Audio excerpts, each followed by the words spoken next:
আসসালামু আলাইকুম বন্ধুরা, আজ আমি আপনাদের দেখাবো যে চামড়াস কীভাবে রান্না করা হয়। প্রথম চামড়াসগুলো বাছতে হবে, তারপরে বেছে কুটে চাকার মধ্যে আলাদা করে দিয়ে এবার পানি দিয়ে ভাপাতে হবে। যখন দেখবেন সেদ্ধ হয়ে আসছে তারপরে এগুলো নামিয়ে পানি ঝরিয়ে নিতে হবে। পানি ঝরা দেওয়ার পর একটু ঠান্ডা পানি এগুলো দিয়ে ধুয়ে দিতে হবে। ধোয়ার পরে একটু কিছুক্ষণের জন্য রেখে দিতে হবে পানিটা ভালোভাবে ঝরিয়ে থাকার জন্য।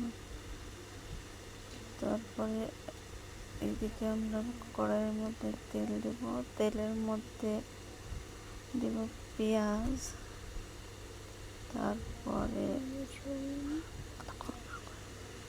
জিরার গুঁড়া, মরিচের গুঁড়া, তারপরে হলুদের গুঁড়া, লবণ, গোটা গরম মশলা, চলা দেব, বড় ফল, তারপরে লবঙ্গ, আরও কয়েকটা সাদা ফল, তারপর দেব আস্ত রাখা রসুন। তারপর একটু পানি দিয়ে মশলাটা একটু ভালোভাবে কষিয়ে নিতে হবে। তারপর মশলার কষানো হওয়ার পর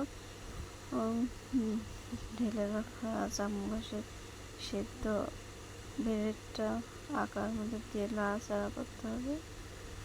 তারপর খানিকটা রয়েছে যখন ভেজে রাখা একটু চামড়ি রাখতেছে রাঁধালে চামড়িটুকু তখন দিয়ে দেবো।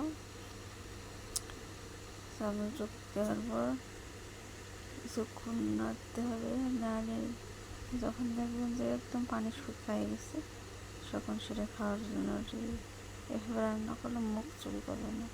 দেখেন আমি রান্না করছি যে একটু রস নেই, সব শুকনো।